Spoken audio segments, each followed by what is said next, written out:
everyone. This is Julia, and this is episode number 64 of the Mixology Talk podcast.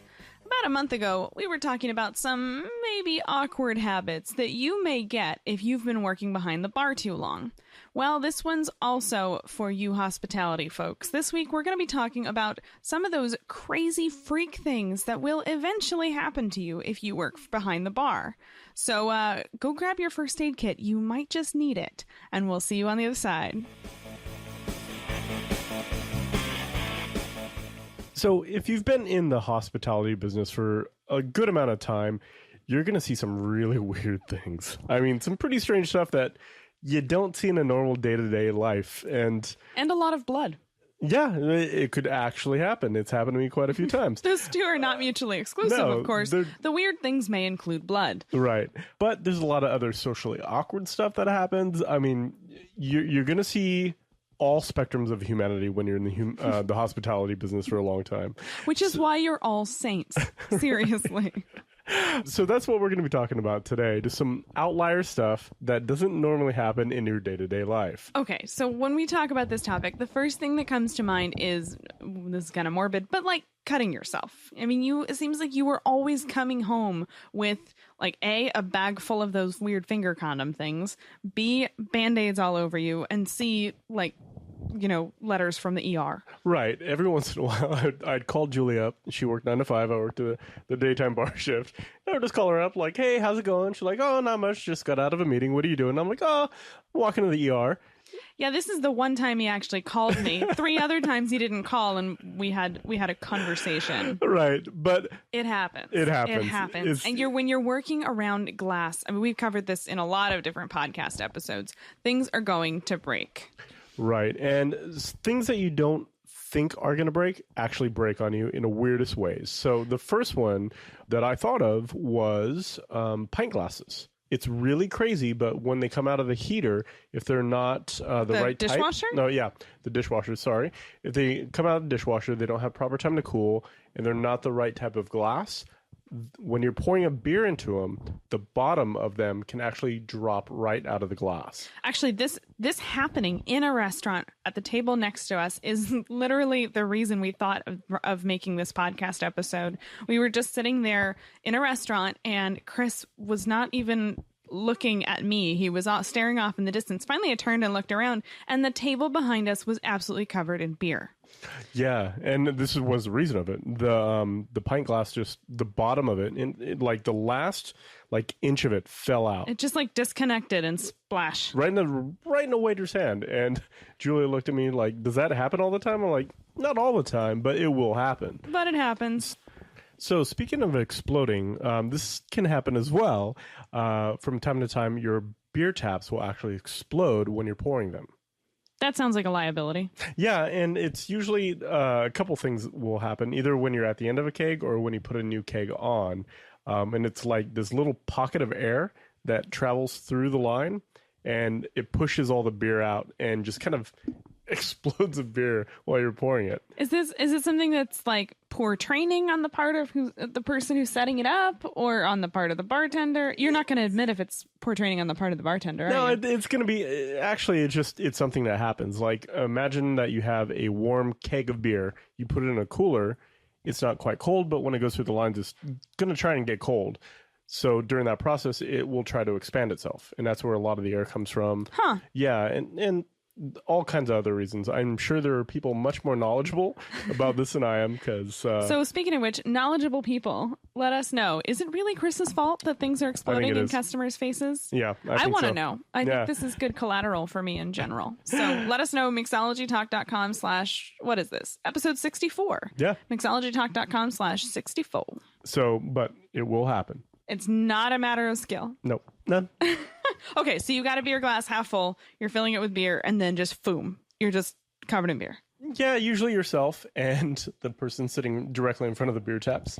And do you just like basically fill the well with beer at that point, or your ice bucket, or your?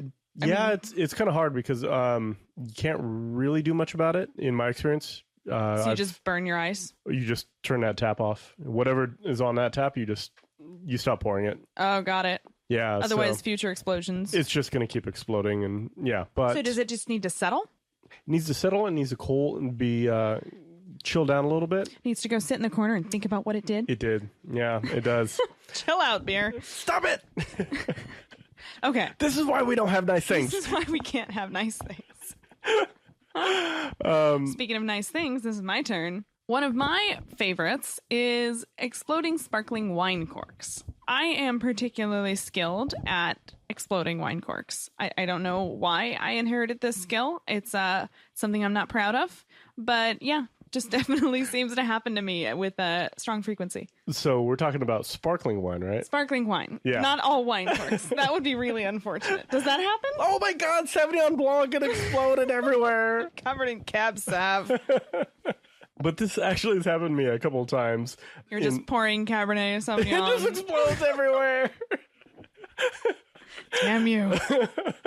If you don't have control of the cork, it can fly. And by fly, I mean not like pop out of the bottle and like drop on the floor. I mean like ricochet off the ceiling and like potentially hit somebody. Yeah, right. I mean, you see it in movies, and I never really believed that was possible, but it totally is, and that's terrifying. There's a lot of pressure there. I remember this one time I was working as a waiter. God, I don't know why they let me do that. Me but either. This couple ordered 2 bottles of sparkling Italian wine, and you know, I know how to open wine and all that stuff, but I don't know what it was about this particular wine that the cork exploded out of the wine bottle twice. The first time I was like, "Oh, I'm terribly sorry. This is not my first day on a job." You know, try to make it funny. But it happened again. The second time they ordered the same bottle. That's amazing. It was embarrassing. Did it hit anybody or? No, but it had so much force when I opened it and kind of let loose of the cage, that little wire frame around the cork. It actually hit the ceiling. Wow. Yeah. Was it unbelievably sparkly when you poured it out, or was it all gone? Because it might have actually been all gone. Like all the force, all the carbonations are like on the ceiling now. That's amazing. That's amazing. So definitely keep your thumb on the cork. Is that what you do? Your thumb on the cork? Yeah, and I had my thumb on the cork and everything. There's just so much pressure behind that bottle. I don't know what it was. Oh man, that's amazing. Yeah. So here's another thing that's going to happen, and it's going to be a rare instance, but you'll see it from time to time, and that is black spirits. Gross. Yeah, it's kind of gross. Actually, I think we covered this in an early episode. We may have talked about this one, but so imagine vodka, like your regular old vodka, Kettle One, Sky, whatever it is, and you go to pour it out and it's black. That is just so disgusting. It's pretty gross. And it's not like a pure black. It's like this weird, murky, muddy black. Yeah. And the culprit is? The pour spouts. Knew it. Yep. So if you don't know how to take care of your pour spouts, definitely go back and listen to that episode. I don't remember what episode number it was, but I remember the name. It was Pour Spouts, the Good, the Bad, and the Sticky. I was really proud of that name. And I think the culprit is bleach. Don't bleach. Yeah, because it starts to like do something to the rubber, I believe. Oh, it's rubber. It's corroding the rubber. I assumed it was, algae or something. I don't know what kind of algae would live in a vodka bottle. Really drunk algae. Yeah. I'm wasted. But yeah, it's going to happen every once in a while. So what do you do? Don't serve that drink. Away. Throw that away, the bottle, obviously. The and whole the pour bottle? Spout. You can't use it. It's That's black. true, because it goes back into the bottle. Right. You can't do anything with it. I wouldn't serve anything like that. There's some pretty hipster bars around here that might pay you money for that bottle. Maybe a Brita filter? I don't know. Ew. You have a 40 times distilled vodka and like, and 40 times filtered. 41 times filtered. 41 times filtered. That's an extra $1. Thank you. Right. So I don't remember when we were talking about this, but we were talking about the Heimlich maneuver in watching some movie or something. And Chris says, well, I've done that. And not even once. It's been a couple times I've had to do this. This is just crazy to me. First of all, I had no idea. And secondly, I think most people, non-hospitality folks, rarely get an opportunity to, I should call it an opportunity. Yeah. Rarely have to spring into action and use the Heimlich maneuver. But yeah, you've done it twice. Yeah. And I mean, if you think about it, the odds of it are crazy low. I don't even know what the real number is, but let's say 1 in 5,000. But think about how many people are eating in your restaurant every single day. And they're eating. And eating is when you're going to be at risk. Yeah, exactly. And that's what happened. I remember I was managing a restaurant and we're just kind of monitoring the floor. and some lady came walking up to me with her hand around her throat, and you could tell that something was going wrong.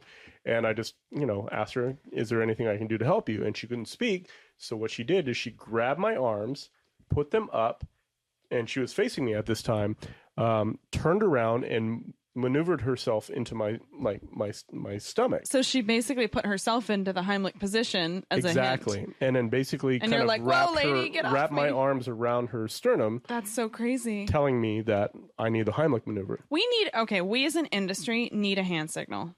Like, maybe the hands around the throat. I think choking. that kind of is a hand signal, actually. Right.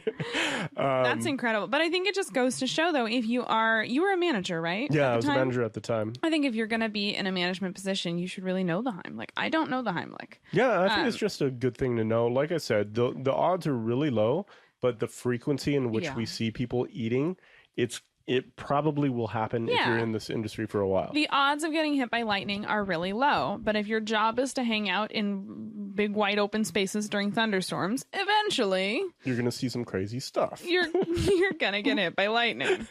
I don't even know why that came to mind. That was good terrible. Analogy, though. Thank you. Love it. I made it up myself. Okay, so other things we see in movies, and this one always happens.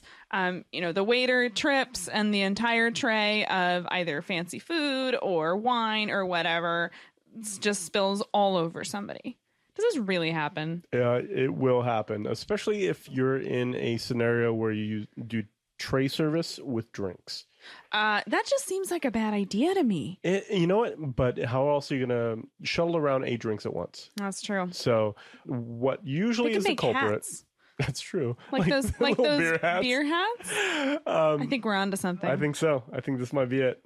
But usually what happens is not the server or the bartender's fault.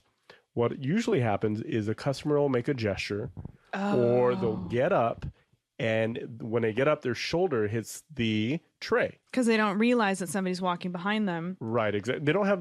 They wouldn't understand the spatial awareness that happens in a restaurant. Well, not only that, but it's not like you're, like we talked about a couple episodes ago, you're not saying behind to every customer you walk behind. Right. So they don't know you're there. Exactly. And that's usually what happens, or somebody stops or turns around, and all of a sudden somebody's wearing a tray full of drinks and red wine. And so what percentage of the time does the customer go, oh my gosh, it's my fault? And what percent are they like, oh, it's all your fault, you're a jerk, you have to pay for everything? I would say the chances of that are pretty low.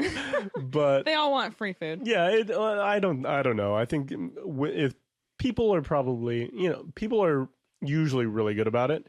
But there are the instances where people want to take advantage of it, and that's where it gets a little bit dicey. Well, and you have to wonder, I mean, if you are wearing an expensive dress, an expensive suit, there is a cost that you've incurred there. Right, a special night out or whatever. Right, and it was kind of, not 100% your fault, arguably. It's kind of... It's unfortunate. Yeah, it's just something that happens, and that is a bummer. So what did you, in your restaurant, what did you do? Pay for the dry cleaning? Yeah. Comp the whole meal? This time I worked at a hotel. So we had cleaning facilities on premise. Well, that's handy. So we took care of that, and So what did they wear? Like something from the Lost and Found, like high school? They wore a T-shirt. No, I don't know. Here's an extra large T-shirt for you to wear. Right, exactly. But yeah, we took care of their a round of drinks, and you don't want to have like a blanket statement. If this happens, we will do this. You kind of feel it out per guest, because they're all going to react very differently. As a guest, if you want the maximum free stuff, you should be really angry. Yeah, probably not. No? No. I mean, joking aside, though, it is an unfortunate situation for everybody. Not only is the waiter going to be certainly feeling awful about the situation, but they have to clean it up. They have to deal with you, the customer. Yeah. Suddenly they probably lost a tip. They've drawn a lot of attention to themselves. So there's a lot of reasons for them to be not terribly happy about it either. You know what's funny is I just told this story, and I know that if you're listening, you've been in the bar industry or restaurant business for a long time, and this has happened to you. You're replaying that reel in your head at this very moment. I can see the people I dropped my tray on. I remember the circumstances. I remember where I was. So you've done it too? Oh, of course I have. Did they deserve it? Oh, they were the nicest people. Of course. No, but it's funny. Like these things that happen, you store these memories up, and then really crazy podcasts like this bring that all out to the surface. Poor Chris is going through a traumatic moment right now, folks. Give him some time. Give him some time. Okay, so another thing that I wondered about is, everybody jokes about like, haha, it's taking a long time for the bill to get here. The movie's about to start. We should just leave. I've joked about it. I don't know if you've joked about it. Maybe being in the hospitality industry, it's not something you joke about. How often does that actually happen? It will happen. It depends on the place you're working at. If you're right next to a movie theater, does it happen more often? No, just it always depends. Like your location, circumstances, all these things. If you're right next to a train station or you're right next to an airport, maybe if your service is slow or the kitchen backs up. This might happen a lot more than others. Actually, I would really like to know if anybody out there works in a bar or a restaurant that's right next to something time sensitive, like a movie, an airport, a train station, something like that. Do you see more people running out on their bill? I would be, because that's the only time I've ever joked about it. I don't know. Let me know in the comments. Mixologytalk.com/64.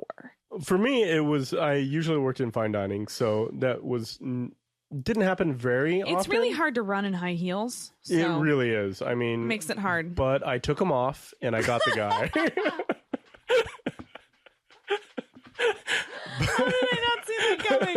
Oh my god. So good. Folks, I apologize for this entire episode. But it doesn't happen quite as much there, but I imagine, other places it would. So what happens? You're the waiter, somebody runs out on the bill. You hear stories of evil managers who take it out of your paycheck, but that can't be legal, can it? No, I don't imagine it will be. And, your working environment is going to change. But for me, it was like, hey, by the way, this is what happened. This is the scenario. And depending on the manager, then they'll make a call either way. But this is something you really can't control. Well, and it's not like you're getting a tip. I mean, you're out as well. It's kind of the double whammy, right? But yeah, it will happen. Oh, I just remembered patio service. This happens a lot. If you have a patio, this can happen quite a bit. And this is most of the times this has happened to me is because of the patio. So do you think people are it's premeditated? They say, oh, I want to sit on the very far end of the patio. It could be. I mean, it could be anything. Who knows? I really have no idea. But so you used to work in a restaurant with a patio. You saw that happen too? Oh, yeah, of course. Yeah, it's so crazy. Yeah, it's going to happen. So eventually somebody will run out on your bill. That is just so wild. Have you ever had anybody wash dishes to pay their bill? No. Does that ever happen? No, somebody offered once. Like the IRS wouldn't let that happen. Right. Well, and then the other side of that coin is liability. What if this guy or woman is washing dishes, they cut their hands on a knife, and all of a sudden... Or they don't know how to run the crazy restaurant grade dishwashers that look completely different from residential. And not only that, they're probably slower than the people that do this for a living. Oh, it would be such a slowdown. Could you imagine? That's probably not something that you want. I mean, for anybody, nobody benefits from that. Nobody. This is just bad. All bad. Right. I wondered about that. I didn't think that ever happened. I remember, like I said earlier, I can see the person that said they would wash dishes. I remember all of it. Did you let him give it a go? No, I said, why don't you just come back tomorrow with your wallet and pay the bill? Did he pay? Yeah, he did. He came back. Yeah. Oh, nice. Yeah. Little spark of me, spark inside of me was like, oh, humanity, yay. And then the table next to him ran out. And then the rest of me died inside. Right. That's what hospitality is all about sometimes. Yeah, exactly. Yeah. So yeah, but like anything, there are two sides to any coin, right? And the other one is that one day you're going to get an amazing tip. Yeah, you see these sometimes on social media where it's like, diner waitress gets $20,000 tip or something like that. That doesn't actually happen, does it? It does. Absolutely. Does it ever happen to you? No, it doesn't. Actually, no, I've got some really good tips. I want to say, I can't remember. I think one night I got... You had some regulars who just loved you. Well, I had one night where I made a $400 tip on a bill. Wow. Yeah, it was a good night. But it was a $1,000 bar tab, too.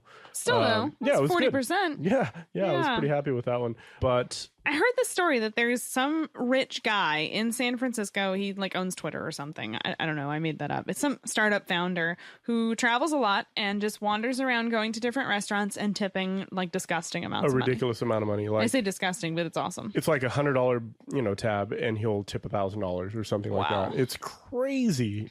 But it happens, and it's happened to a couple of the people I know. And like you said, you'll see it on Facebook, and it's this weird thing. So what happens? Imagine, I mean, certainly you got to tip out to the rest of the restaurant, but are the other waiters really angry at you? That must create there's kind of an like unhappy situation in the restaurant. I mean, do you just split it with everyone because you got lucky and got that table, or I don't know. It's like I said, it's never happened to me, but I'm sure maybe actually if it's happened to you. Yeah, let us know, because I gotta wonder that people would be really mad if they didn't get a part of that. If you got a really, really big tip, right? Yeah, I don't know. Like for me, it's like, oh wow, holy cow! Of course, I'm going to spread it around. Yeah, and yet nobody offers to spread it around when you get 0 tip. Right. Strange how that happens. And the credit card company is probably flagging that thing like crazy. Oh my gosh, yes, I think that's probably the case. So one of the last things that you will see is proposals and breakups. I suspect the ratio depends heavily on the kind of establishment that you're in. Yeah, I probably can imagine. More breakups in dive bars and proposals in fancy dining. Yeah, maybe. I don't know. It could be the other way around too. I brought you to this really nice dinner so I could break up with you. So I could let you know this is not working out. Yeah, it's gotta not go. You. I'm gonna run out on the bill. It's the creme brulee. You have to wash the dishes. Watch out for the champagne cork. But if you're in the industry long enough, or even for a short amount of time, you could probably get exposed to something like this. So let's combine a few here. You got the champagne with the cork flying off. Yep. And then somebody puts a ring in the glass of champagne and chokes on it, and you have to do the Heimlich. Right. Exactly. Seriously though, like, and then the guy bolts and runs out on his bill. And then they broke up. I mean, it's a full package. And then there. Another waiter comes and dumps an entire tray of glassware on them. No, I mean, So does unfortunate. anybody really put the ring in the glass? That just seems like a terrible idea. I've never seen that. And also, like, oh, thanks for the ring. It's sticky and gross. I'm gonna put it on my hand. Well, not only that, but oh my God, she just swallowed the ring. Hence and the we all Heimlich. know where you're gonna have to look for it if she swallows the ring. Where? I'm not going there. This is the worst episode ever. Oh my gosh. Why do you guys listen to us? But yeah, it will happen. You'll see it. And it's a lot of fun, but on the other side, the breakups, not so much. Not so fun. I'm sure that kind of kills the mood in the dining room. Yeah, it will. I could only imagine. Honestly, it's actually only happened to me once. A really angry, shouty breakup? Oh, yeah. Mm-hmm. It was like really crazy bad. Right. It could not have been more central in the dining room. Wow. And dinner theater. The guy left. He just left. And the girl didn't have her wallet or anything. Oh, that's brutal. It was really bad. What do you do? Be like, wash dishes. Yeah, no, it's like, well, I mean, at that point you're just like, that sucks. I'm sorry.